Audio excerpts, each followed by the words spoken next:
जरा सोचो, एक ऐसा जेल है जिससे बाहर निकलने का मतलब है भयानक मौत। तो चलो देखते हैं इस जेल से कोई जिंदा निकल पाता है या नहीं। तो मूवी की शुरुआत में हम एक आदमी को देखते हैं जो एक जूता पहनकर डरते हुए नीचे उतर रहा है। दरअसल यह इस जेल में कई दिनों से फंसा हुआ है और किसी भी कीमत पर बाहर निकलना चाहता है, इसलिए वह एक और दरवाजा खोलता है और नीचे उतर जाता है। तभी अचानक कुछ मशीनें ऑटोमेटिक बाहर निकलती है और उनसे पानी जैसा कुछ निकलने लगता है। वह आदमी बहुत ज्यादा घबरा जाता है, इसलिए चीखने और चिल्लाने लगता है। लेकिन जब उसे एहसास होता है कि यह नॉर्मल पानी है तो वह पानी की एक एक बूंद को पीने लगता है, क्योंकि उसने कई दिनों से कुछ खाया पिया नहीं था। लेकिन कुछ देर बाद उसके शरीर में खुजली होने लगती है। दरअसल वह पानी नहीं था बल्कि तेजाब जैसे कोई चीज थी जो उसके पूरे शरीर को पिघलाने लगती है और बहुत ही भयानक तरीके से मर जाता है। उसके बाद हम एरिक और डोड नाम के दो आदमी देखते हैं जो जेल में फंसे आदमी का वीडियो रिकॉर्ड कर रहे थे। एरिक उसकी सीडी को फाइल में रख देता है और उसके फोटो को देखने लगता है। तभी डोड कहता है तुम्हें फाइल्स नहीं देखनी चाहिए। एरिक कहता है ऐसा कोई रूल में लिखा है क्या? न चाहते हुए भी एरिक उसकी बात मान जाता है क्योंकि डोड उसका सीनियर था। उसके बाद डोड चेस खेलता है और एरिक डोड का फोटो बनाने लगता है। एरिक बिना देखे डोड को हरा देता है, इसलिए वह हैरान हो जाता है और कहता है तुमने बिना देखे कैसे हरा दिया? दरअसल एरिक का आईक्यू लेवल बहुत ही ज्यादा है जिससे वह किसी भी कैलकुलेशन को आसानी से हल कर लेता है। तभी एरिक की नजर चेकलेस की टेबल पर पड़ती है। वह डोड से पूछता है चेकलेस वापस कब आ रहा है? डोड थोड़ी हिचकिचाहट के साथ कहता है शायद इसी हत्या आ जाए। उसके बातों से पता चलता है कि वह कुछ छुपा रहा है। कुछ देर बाद एरिक फिर से बोबन के बारे में पूछता है। अब डोड गुस्से में कहता है मुझे सोचने दो, बता रहा हूँ। उनके साथ क्या हुआ है ये आपको आगे पता चलेगा। तभी उन्हें लिफ्ट आने की आवाज सुनाई देती है। वे दोनों भागते हुए वहाँ पर जाते हैं। लिफ्ट खुलते ही डोड अंदर जाता है और हम देखते हैं कि उसमें दो कैप्सूल रखे थे,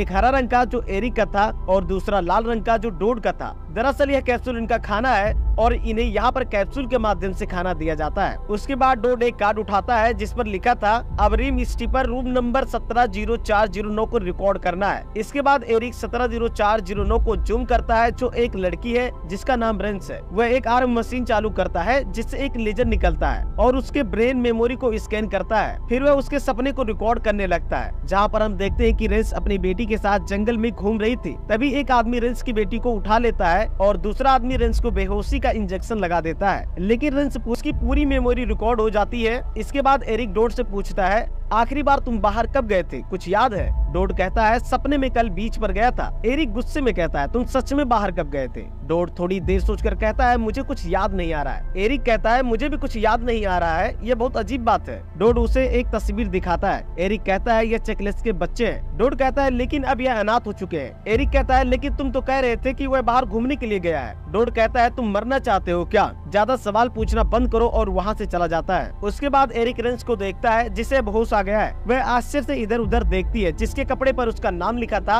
और उसके हाथ पर एक टैटू का निशान था जिसे वह मिटाने की कोशिश करती है। उसके बाद वह खड़ी होकर पूछती कि मेरी बेटी कहाँ है? इससे उसे कुछ समझ में नहीं आता है। तभी उसे एक दरवाजा दिखता है जिसे खोलकर अंदर घुस जाती है। तभी एक आदमी उसका पैर पकड़कर खींच लेता है जिससे वह नीचे गिर जाती है। रेंस जिसका नाम हास्केल है उसके माथे पर वही टैटू देखकर सोचती है कि इसी ने मुझे यहाँ लाया है। रेंस वहाँ से भागने लगती है। हास्केल कहता है यहाँ कुछ भी छूने से पहले सावधान रहना। रेंस कहती है क्यों? हास्केल कहता है यहाँ पर ट्रैप्स है। रेंस कहती है अब हमें क्या करना चाहिए? हास्केल कहता है हमें एक ही दिशा में आगे बढ़ना होगा और खुद नीचे उतर जाता है। तभी दरवाजा अपने आप बंद हो जाता है और दीवारों से तार निकलने लगते हैं जो उसे चारों तरफ से बांध देते हैं और वह हिल भी नहीं पाता है। रेंस जैसे ही दरवाजा खोलती है बाटों के टुकड़े टुकड़े हो जाते हैं जिससे देखकर वह घबरा जाती है। इधर एरिक रेंस को देखकर कहता है कि यह लड़की जानी पहचानी लगती है। डोड कहता है तुम गलती कर रहे हो, मैंने तुम्हें सबसे पहले क्या सिखाया था? किसी भी चीज में इन्वॉल्व नहीं होना है। एरिक कहता है हाँ मुझे मालूम है, मैं सिर्फ ड्राइंग कर रहा हूँ। कुछ देर बाद एरिक फिर से डोड से कहता है अगर मेरे सवाल का तुम सही जवाब दोगे तो चेस जीतने का 3 तरीका बताऊंगा। डोड कहता है ठीक है, पहले तुम तरीका बताओ। एरिक सबसे पहले 2 सेकंड चेस को देखता है और उसे आसानी से सॉल्व कर देता है। यह देखकर डोड फिर से चौंक जाता है और कहता है एक बार फिर से करके दिखाओ। लेकिन एरिक उससे पूछता है क्या तुम्हें यहाँ से निकलने का तीसरा रास्ता पता है जो यहाँ से सीधा बाहर जाता हो? डोड कहता है यहाँ से निकलने का ऐसा कोई रास्ता नहीं है। एरिक कहता है लेकिन चेकलेस ने कहा था कि यहाँ से निकलने का तीसरा रास्ता है और उसके पास यहाँ से निकलने का प्लान भी था। डोड कहता है उन्होंने तुमसे झूठ बोला था। एरिक कहता है मुझे लगता है कि उन्हें कुछ पता चल गया है इसलिए वह लोग यहाँ पर नहीं है। डोड कहता है अपनी बकवास बंद कर वरना हमें भी अंदर जाना पड़ेगा। इधर बाटो की मौत से सभी परेशान थे। हास्किल कहता है सेंसर में जरूर कुछ गड़बड़ होगी, शायद वह मोशन सेंसर न हो। तभी रेंस और हास्किल फिर से फाइट करने लगते हैं, क्योंकि रेंस को लगता है कि हास्किल एक सोल्जर है, इसलिए वह उस पर भरोसा नहीं करना चाहती है। तभी मोटा आदमी कमरे में बने कुछ लेटर्स देखता है जो हर कमरे में लिखा था। हास्किल कहता है हमें लेटर्स की मदद से मैप बनाना चाहिए, हो सकता है कि इससे हमें मदद मिल जाए, लेकिन ऐसा करना आसान नहीं है क्योंकि उनके पास कागज और पेन नहीं था। रेंस अपनी जैकेट निकालती है, लड़की का हेयर बैंड मांगती है और जूते पर लगी पॉलिश की मदद से मैप बनाने लगती है। इधर हम फिर से एरिक को देखते हैं जो रेंस का चित्र बना रहा है और कहता है कि यह दूसरों से अलग है क्योंकि बाकी लोगों को लेटर्स के बारे में पता भी नहीं है और इसने मैप भी बना लिया है। और ऐसा भी हो सकता है कि लेटर्स को समझकर बाहर निकलने का रास्ता ढूंढ ले होगा। और जब ऐसा होता है तो प्रोग्राम कमरे में सभी जिंदा चीजों को जलाकर मार डालता है, तो वे लोग कुछ भी कर ले उनकी हड्डियां ही बाहर आएंगी। इधर रेंस बहुत जल्दी समझ जाती है कि यह जगह एक क्यूब है जिसके हर साइड पर 26 रूम है और उन्हें यहाँ से निकलने के लिए सिर्फ 26 रूम को पार करना है, लेकिन यह काम इतना आसान नहीं होने वाला है। तभी मोटा आदमी एक रूम को चेक करने के लिए जूता नीचे फेंकता है, लेकिन वह हवा में ही पत्थर बनकर टूट जाता है। इधर एरिक चुपके से रेंस की फाइल चेक करता है जिसमें पिंक कलर का कंसेंट पेपर नहीं था। एरिक तुरंत बात डोड को बताता है, लेकिन डोड कहता है कि कंसेंट फॉर्म तुमसे गायब हो गया है, इसका मतलब यह नहीं है कि वह लोग इसे यहाँ नहीं रख सकते। तभी एरिक पेपर में रेंस की फोटो देखता है और डोड समझ जाता है कि यह लड़की एरिक की गर्लफ्रेंड है। डोड कहता है कि यह लड़की राजनीतिक में है, इसलिए इसका कंसेंट फॉर्म नहीं होगा। एरिक कहता है लेकिन यह तो इलीगल है ना। डोड कहता है कि अभी तुम बच्चे हो, तुम्हें बहुत कुछ सीखना बाकी है। एरिक कहता है हमें कुछ करना होगा। डोड कहता है हम कुछ नहीं कर सकते। एरिक कहता है टाइप करना उनके लिए कितना आसान होगा क्योंकि तुम्हें तो कोई जानता भी नहीं है। एरिक फोन उठाने वाला था, तभी उधर से कॉल आता है। एरिक डरते हुए फोन उठा लेता है, लेकिन वह कॉल डोड के लिए था। डोड भी डरते हुए फोन पर बात करता है। वह एरिक को बताता है कि हमें काम मिला है, एग्जिट पर कोई आया है। एरिक कहता है तो हम क्या करें? डोड कहता है एग्जिट प्रोसीजर करना होगा। वह कहता है इसके बारे में मुझे नहीं पता है, यह तुम्हारा और ओबन का काम था। डोड फिर से कहता है लेकिन ओबन अभी यहाँ नहीं है, इसलिए रूल में साफ साफ लिखा है कि हर एग्जिट प्रोसीजर में सीनियर टेक्नीशियन को रहना होगा। एरिक कहता है लेकिन अगर मैं चाहूँ तब भी तुम्हारी मदद नहीं कर सकता हूँ जब तक कि ऊपर से ऑर्डर नहीं आता है, क्योंकि मैं सीनियर टेक्नीशियन नहीं हूँ। डोड कहता है अगर तुम मेरी मदद करोगे तो मैं तुम्हारी गर्लफ्रेंड के बारे में उन्हें बता दूंगा। एरिक कहता है कब बताओगे? डोड कहता है काम खत्म होते ही बता दूंगा। इसलिए एरिक डोड की मदद करने लगता है। वीडियो देख एरिक उसके बारे में पूछता था तो डोड झूठ बोल दिया करता था। हम देखते हैं कि ओबन की हालत एकदम खराब हो चुकी है और उसे एक डॉक्टर की जरूरत है। तभी उसे जंजीर में बांध दिया जाता है। डोड उससे पहला सवाल पूछता है अपना नाम बताओ। एरिक कहता है उन्होंने इसकी याददाश्त मिटा दी है, इसलिए वह अपना नाम भी नहीं बता पा रहा है। किसी तरह ओबन अपना नाम बताता है। डोड दूसरा सवाल पूछता है क्या तुम भगवान पर विश्वास करते हो या नहीं? ओबन को यह भी नहीं पता था कि भगवान कौन है, इसलिए वह जवाब देता है मुझे भगवान पर यकीन नहीं है। तभी डोड एरिक को नो बटन दबाने के लिए कहता है। ऐसा करते ही ओबन पूरी तरह से जलकर कंकाल बन जाता है। डोड उदास होकर एरिक से कहता है क्या अब भी तुम अपनी गर्लफ्रेंड को बाहर निकालना चाहते हो? एरिक इसे देखकर पूरी तरह से शॉक में चला जाता है और कहता है क्या था तुम्हारा एग्जिट प्रोसीजर, हम यहाँ पर क्या कर रहे हैं? डोड कहता है मैंने सिर्फ सवाल पूछे हैं और बटन दबाए हैं। एरिक कहता है अगर हाँ वाला बटन दबाते तो क्या होता? डोड कहता है पता नहीं, आज तक किसी ने हाँ कहा ही नहीं। डोड एरिक को ओबन का एग्जिट प्रोसीजर कार्ड अलमारी में रखने के लिए कहता है, लेकिन एरिक को अब पूरी सच्चाई समझ में आ गई थी, इसलिए वह सीधे लिफ्ट में जाता है और डाउन बटन प्रेस करके नीचे जाने लगता है। कुछ देर बाद जब वह लिफ्ट रुकता है तो वह एक दरवाजा खोलता है और क्यूब के अंदर घुस जाता है। इधर कुछ देर बाद लिफ्ट ऊपर आने की आवाज सुनाई देती है। डोड को लगता है कि एरिक वापस आ गया है, लेकिन जब वह देखता है तो जैक्स नाम का आदमी अपने 2 आदमियों के साथ आया था। जैक्स डोड को जैक्स के आदमी के हाथ में सुपर फिंगर लगा था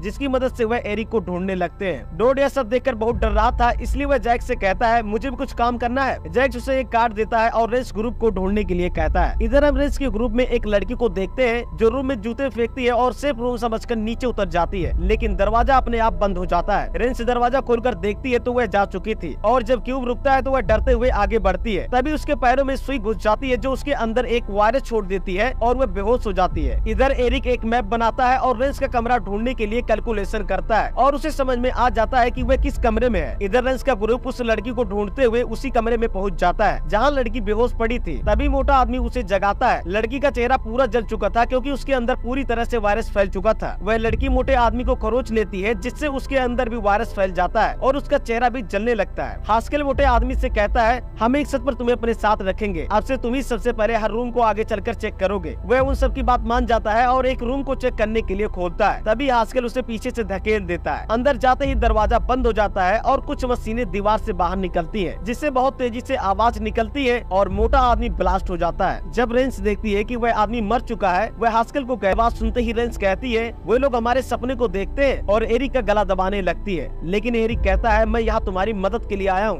एरिक रेंस को बताता है कि तुम्हें क्यूब के बारे में गलत फहमी है, यहाँ पर सिर्फ 25 कमरे हैं और सिर्फ 2 कमरे डाल सके। हास्केल कहता है तुम हमें यहाँ के ट्रैप से बचा सकते हो। एरिक कहता है तुम मुझे रूम का नंबर बता दो, मैं सेफ रूम पता लगा सकता हूँ। और इधर एरिक तुरंत समझ जाता है कि वे जानते हैं कि मैं यहाँ हूँ, इसलिए यहाँ से जल्दी निकलना चाहिए। रेंस एरिक से कहती है पहले तुम चलो। एरिक एक कमरे को चेक करने के लिए एक जूता फेंकता है, तभी जूता जल जाता है। दरअसल जैक्स ने अब सभी रूम में ट्रैप्स एक्टिवेट कर दिए थे। तभी जैक्स के पास एक कॉल आता है, जिस पर बात करने के बाद सबको खत्म करने के लिए कहता है। इसलिए जैक्स के आदमी रूम में बिजली एक्टिवेट कर देते हैं, जिससे सबकी जान को खतरा हो जाता है। तभी अचानक से बिजली बंद हो जाती है और मॉनिटर का कनेक्शन टूट जाता है। जैक्स को डोड पर शक होता है कि इसी ने कंप्यूटर में कुछ गड़बड़ की है, लेकिन डोड कहता है कि इसमें मेरी कोई गलती नहीं है। जैक्स के आदमी कनेक्शन प्रॉब्लम ठीक करने की लगातार कोशिश करते हैं, लेकिन ठीक नहीं होता। उसके बाद हम देखते हैं कि डोड ने ही कुछ वायर काट दिया था, जिससे कनेक्शन टूट गया था। फिर वह डरते हुए जैक्स के पास जाता है और बाथरूम जाने के लिए कहता है। जैक्स के आदमी कहते हैं मुझे नहीं लगता है कि यह सॉफ्टवेयर का काम है, मुझे लगता है कि यह हार्डवेयर प्रॉब्लम है। इस बात से जैक्स बहुत परेशान हो रहा था। तभी रेड अलार्म बजने लगती है और उसका आदमी बताता है कि क्यूब रीसेट मोड में चला गया है,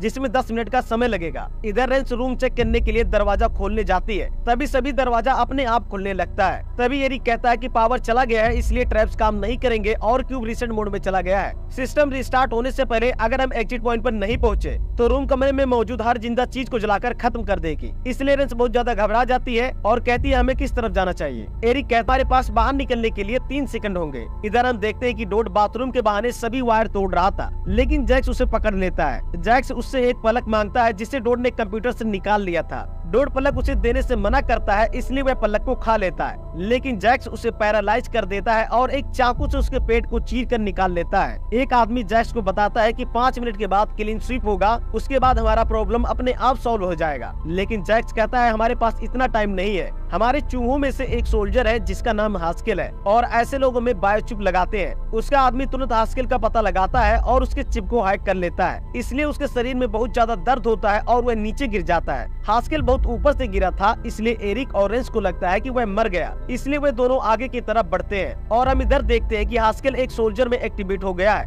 जिसकी आंखों की मदद से जैक्स उन्हें देख सकता है और अब वह पूरी तरह से जैक्स की कठपुतली बन चुका है। हास्केल उन्हें बाहर निकलने से रोकना चाहता है, लेकिन फिर भी वे वहाँ से निकल जाते हैं। आगे एरिक को एक रूम में चेकलेस की लाश मिलती है, जो इन्हीं का साथी था। तभी उनका रूम अपने आप 0 पोजीशन पर आने लगता है और क्लीन स्वीप होने में मात्र 30 सेकंड बचता है। जब रूम एक जगह पर रुकता है तो दोनों एक दरवाजे, इस बार रेंस उसे मार देती है और क्लीन स्वीप होने से पहले दोनों पानी में कूद जाते हैं। इधर हास्केल को रूम जलाकर खत्म कर देता है। एरिक और रेंस एक नदी से बाहर निकल जाते हैं, लेकिन जैक्स अपने सोल्जर वहाँ भी भेज देता है। एक सोल्जर उन पर लगातार हमला करता है, जिसमें से एक इंजेक्शन एरिक को लग जाता है और रेंस वहाँ से भाग जाती है। उसके बाद हम देखते हैं जैक्स एरिक को पकड़ लेता है और उसकी याददाश्त मिटाकर उसके दिमाग में चिप लगाता है और फिर से क्यूब में डाल देता है। अब एरिक पूरी तरह से पागल हो गया था और वहाँ के सभी लोग उसे पागल समझने लगते हैं और इधर रेंस अपनी बेटी के साथ बच जाती है। तो यहीं पर वीडियो को लाइक करके चैनल को सब्सक्राइब कर लीजिए। फिर मिलते हैं एक और दमदार स्टोरी के साथ, तब तक के लिए बाय बाय।